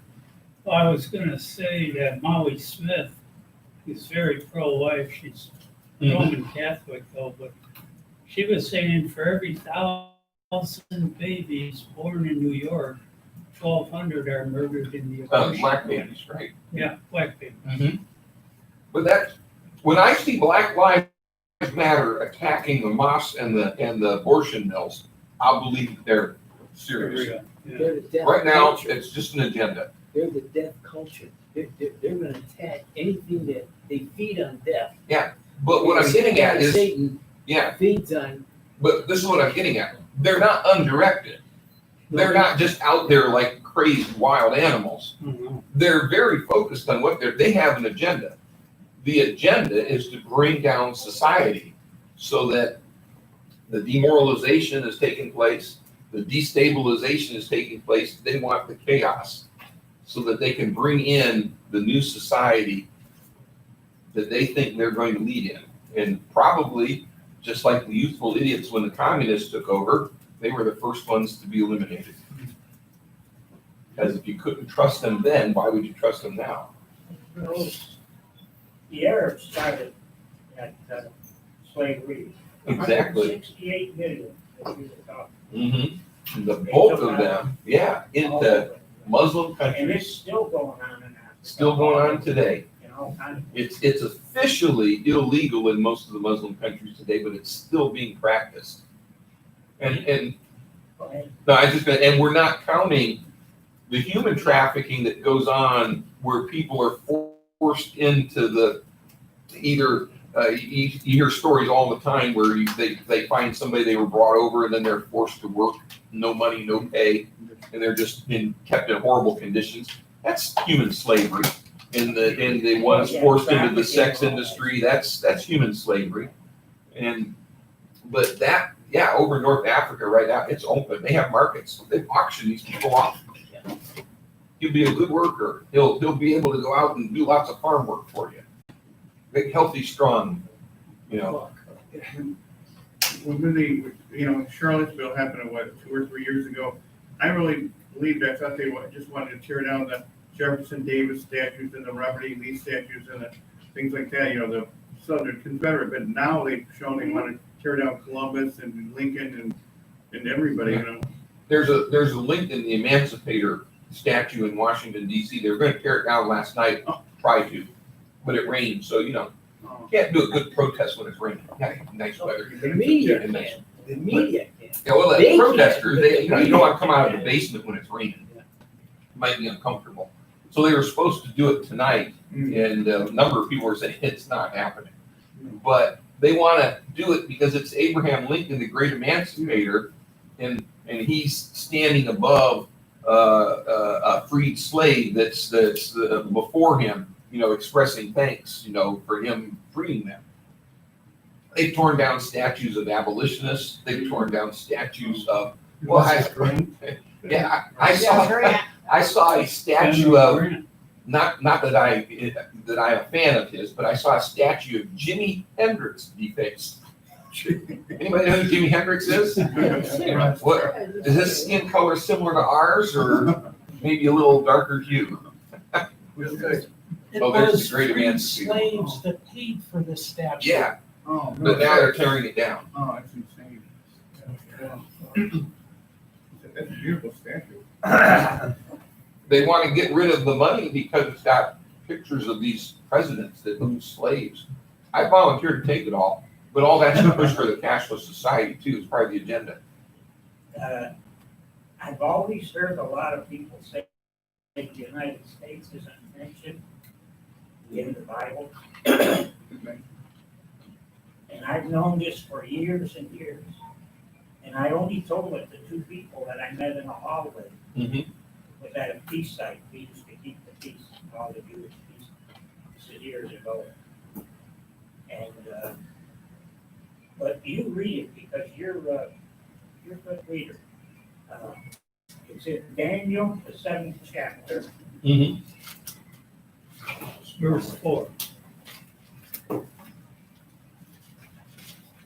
I've never heard on the radio or television, and I've been in churches all over the world. Oh, yeah, where it says the first talking about the 4 great beasts, it says the first was like a lion and had eagle's wings. Beheld till the wings thereof were plucked, and it was lifted up from the earth and made to stand upon the feet of man, and a man's heart was given unto it. And yeah, some people, I've heard that said before, but I still think it's Babylon. But read the scripture. What is it? Well, that's why I said the first was like a lion. No, I'm talking about the number. 4. Oh, because it's Daniel 7 verse 4, 4th of July. Well, But that was the eagle's wings were plucked off of Britain. Britain is a lion. That's their thing. They're also same as Israel, the Judah. well, and I've seen where people have said this, I still think that that's mostly a reference to Babylon, because the next one's Media Persia, and the bear raising itself up on one side, and the three ribs would Yes, account for yes. Babylon, Libya, and That's right. Egypt. That's right.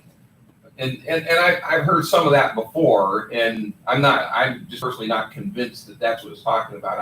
I still think that this chapter here, he's talking about Babylon, Media Persia, Greece, then coming into Rome, where you have the little horn and everything coming in with the fourth beast.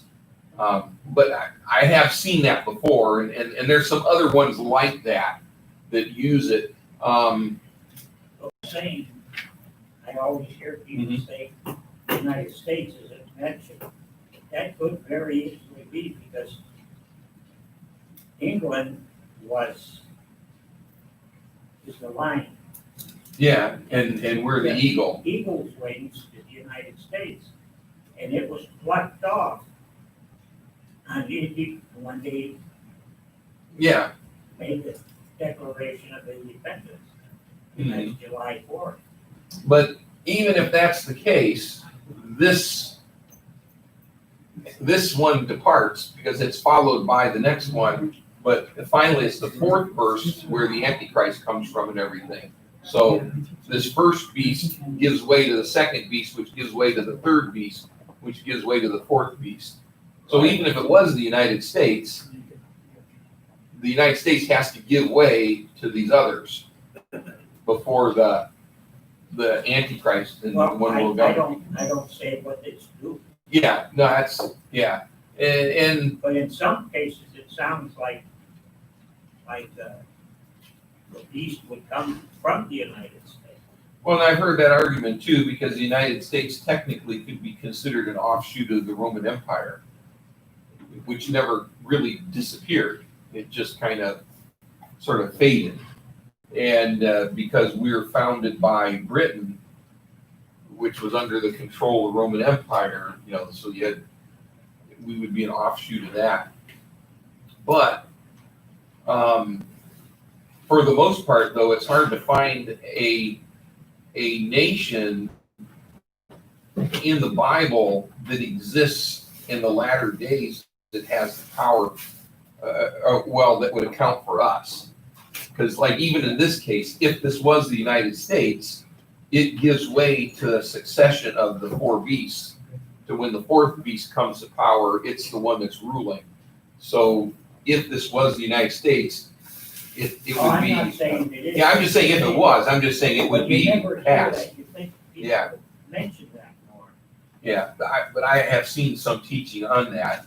And it's just like some people have said that when the beast talks with the mouth of the lion, that means English, because the lion being and there's some things where people bring some stuff together, and a lot of times when we see some of this stuff, we can see a primary application, but we can also find a secondary application that it gives us something.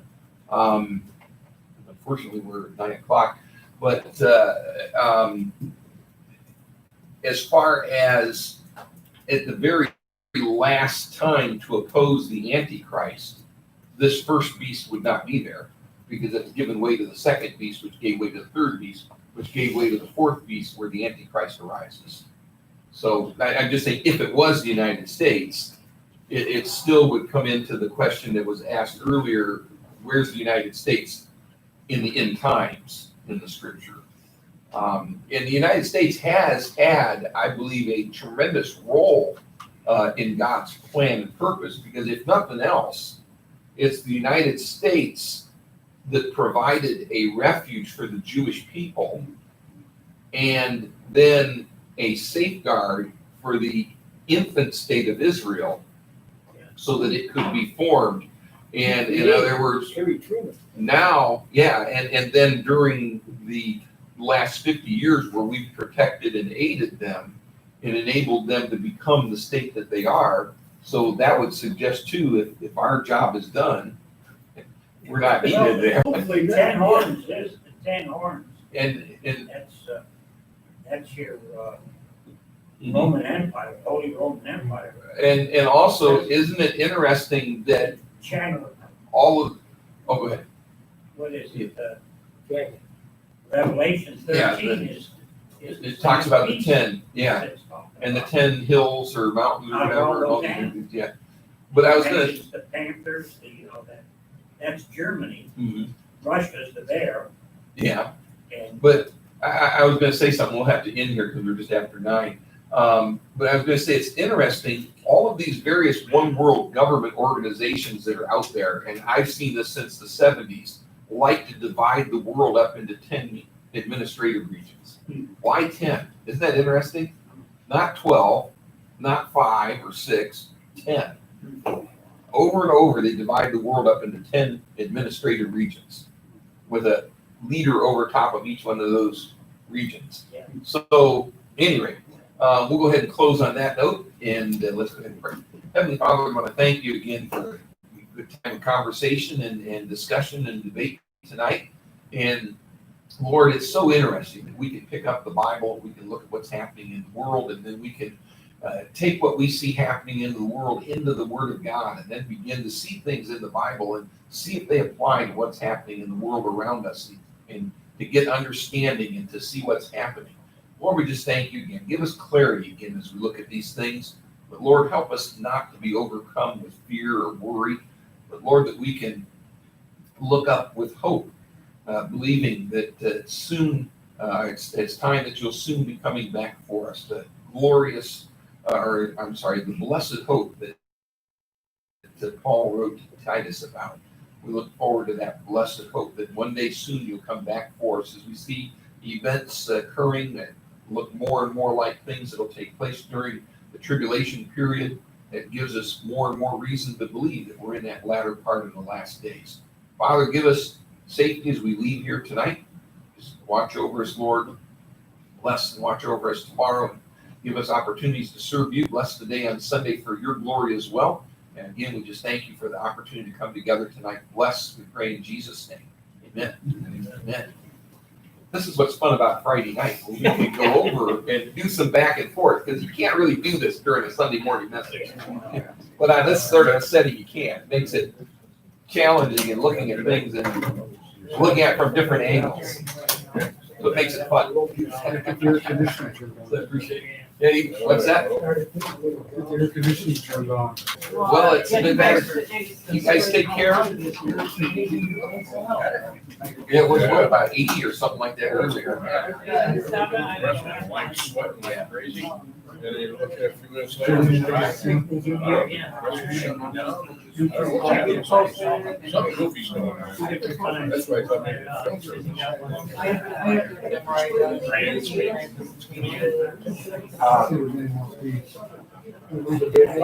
phone call.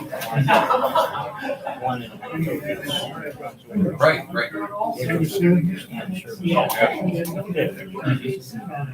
Well, I want. I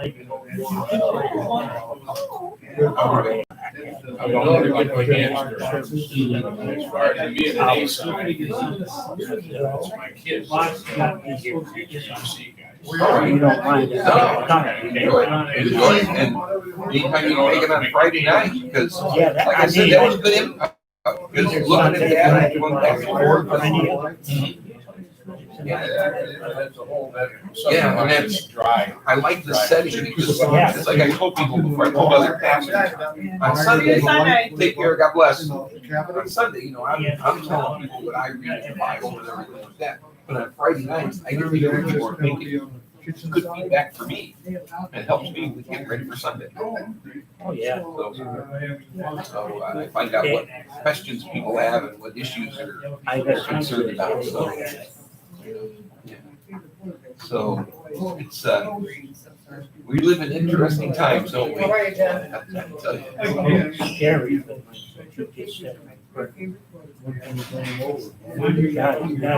He's got. Yeah, we brought tacos too. I just don't see how, I mean, It just thinks I that didn't, I didn't get into it tonight, but they got this technology. I read an article, they call it deep fake technology. Yeah, some of, I Where mean, they some can, of it, you know, they can take picture or make pictures politics of and me and people everybody like just real doing person, now. almost indistinguishable from the real person. And now- I might have one right Yeah, now, I mean, Where? well, I just. Here. You got it. Up there.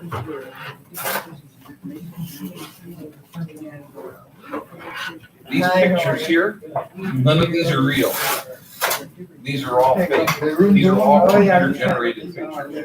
Now, sometimes you can tell, like, look at this picture here, there's a little bit of eyeglasses showing here. That's not over here. None of these are real people. These are all completely computer generated. And not only are they doing that with computer generated people like that, they're doing it with celebrities and people. So they're fast approaching the ability to create a video that shows President Trump put a noose around a black man's neck and drag it down the street. And put that out, and people would see that, and they would say, look what he just did. And it would be virtually indistinguishable from reality. And even when it was proved to be wrong, you know a number of people would believe it really happened, no matter what was said. Yeah, it would make This is why you need to have the debate. I'm sorry, what you said? Nobody, and after he was out, has a picture of Biden and he's relaxed. So they can use this technology so that someone at pickleball actually does the debate and they make it look like He Biden. was fishing. It sound like it. Exactly, and so as a consequence, we're reaching this point. And once we reach this point where they can make these indistinguishable, see, there's some things right now, like when they see these videos of people like this, the way people blink, they don't blink normal oftentimes. Either they don't blink at all, or they blink. Those are all computer generated. This technology is growing at an astronomical rate. Yeah. I know nothing. And when this gets to the point where it's indistinguishable to the average person from reality, you can't trust anything. And I don't know how the Lord can allow that to go on. You know, I can't see how any of this stuff goes on.